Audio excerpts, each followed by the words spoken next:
ng Team Agila. Ayan, si Ate Adelaida, ang kanilang team leader. Okay, so, Ate Helen. Okay.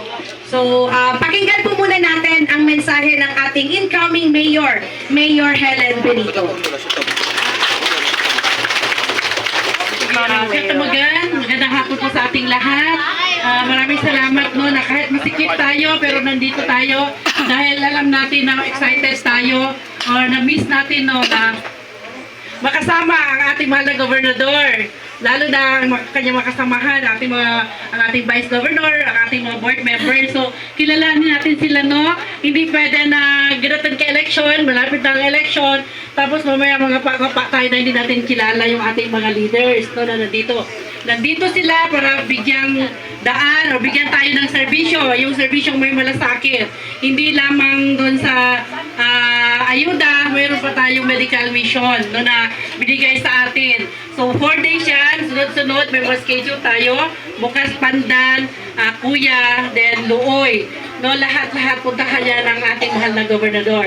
So lahat, luckily tayo, no, tayong pinakamaswerte na binigyan tayo ng panahon na kahit sa kabisi nila, sobrang busy, no, pero nandito sila para paunlakan tayo, no.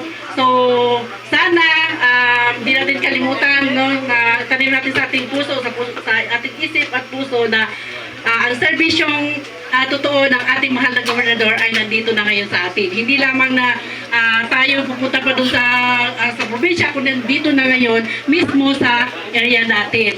So siguro hindi ko na masyadong mahaba yung aking salita do kasi alam natin na may pupuntahan sa ating mahal na governor and sa kanyang mga kasamahan. So yung bagay mo yan, dapat may kluhanan. Welcome to mi katome mahal na gobernador, Abdo Canado Dumon, Vice Governor, Abdo Katong board members ng area. Makasamahan sa line-up ang aking Vice Mayor, si Honorable Victor Lumaw, Kapitan ng Barangay Luoy, Kuya, ang aking Councilor, Antonino Mando, si Batitaw, Datuwata, Yerbo, Kusain, Urbano, sino po ba? Saan na dyan? Si Ali. Si Ali. Kadil. Okay. Ayun, bali, nasabi ko na si Kadil. Yun, bali mayroon tatlong Moro, tatlong IP, and then 2 settler. Yun po. So yun po ma'am, maraming salamat po sa lahat.